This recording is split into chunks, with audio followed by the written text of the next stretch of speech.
7 o'clock. It's 6:05, and I'm thinking it's going to be cruise control for the next 55 minutes.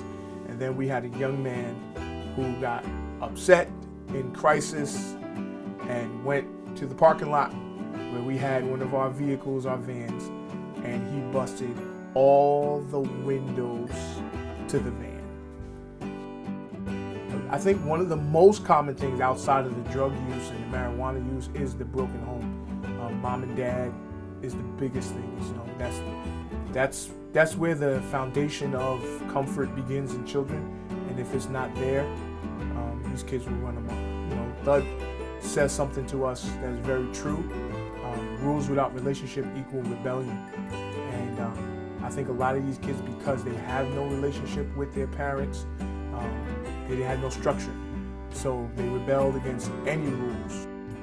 Justin Cunningham, and I am a house supervisor and the AOD here at Timothy Hill Children's Ranch located in Riverhead, New York. So I've been employed here for 4 years. When I first started working here, and I was petrified. I'm like, this is what we're dealing with, a lot of fighting, if a kid has a knife, and I'm thinking, oh my God, what's gonna happen? I need to get a bulletproof vest. What am I getting myself into? This is gonna be, I'm walking into a war zone every single day. And if I do something wrong, I'm gonna get in trouble. But when I started shadowing and I went into the houses, I realized it was very, very different in the sense that most of these kids just really wanted some love. So when I started loving on them and building relationships with them, it kind of shifted my perception. For me, it was realizing that even though it was a job, it was really ministry. Because we are trying to be their parentals for the time that they're here. So we're trying to give them the security of medical attention and treatments if they need it, if it's drug treatment, if it's mental treatment, and whatever they need, we're trying to make sure they get it all while they're here and they don't lack for anything. I can honestly say I've had way more good days than bad days. So I do thank goodness I have a lot of good memories. But I think one of my most fondest memories, probably the most recent one, about 3 weeks ago, we took the guys fishing. We had a charter boat out of Port Jeff who found out where we worked, my wife and I, who also is an employee here. Hi, Sade. Was also an employee here, made a connection with this charter company. She put out an APB and raised the funds for the trip to be free for the guys overnight. You know, to hear the guys talk about, I'm not going on the boat, I don't want to go on no boat, no, I'm going to get sick, I'm going to do this, I don't want to go. But then when they got on the boat, they were fishing, they were catching fish, they were high-fiving each other. I heard one kid even say, this is my new favorite sport.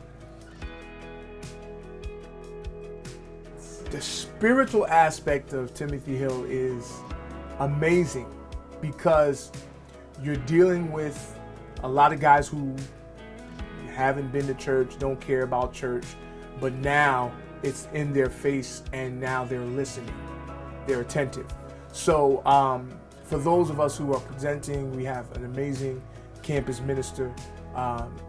He has a tough job to capture their attention and to present the Word of God in a way that they can comprehend it and they can receive it. But he's doing an amazing job. So these guys understand things from a spiritual aspect that they probably have never been exposed to before. You can't work here if you don't believe in the vision. You won't fit.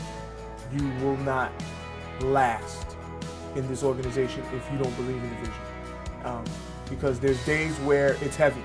There's days where you carry the weight of what some of these kids are dealing with. And if you don't believe that their lives are going to be transformed through the love that you give them, you will quit really quick. As the saying goes, Rome wasn't built in a day. So it takes a lot of patience. But it's an amazing process to watch, to see these young men blossom and grow.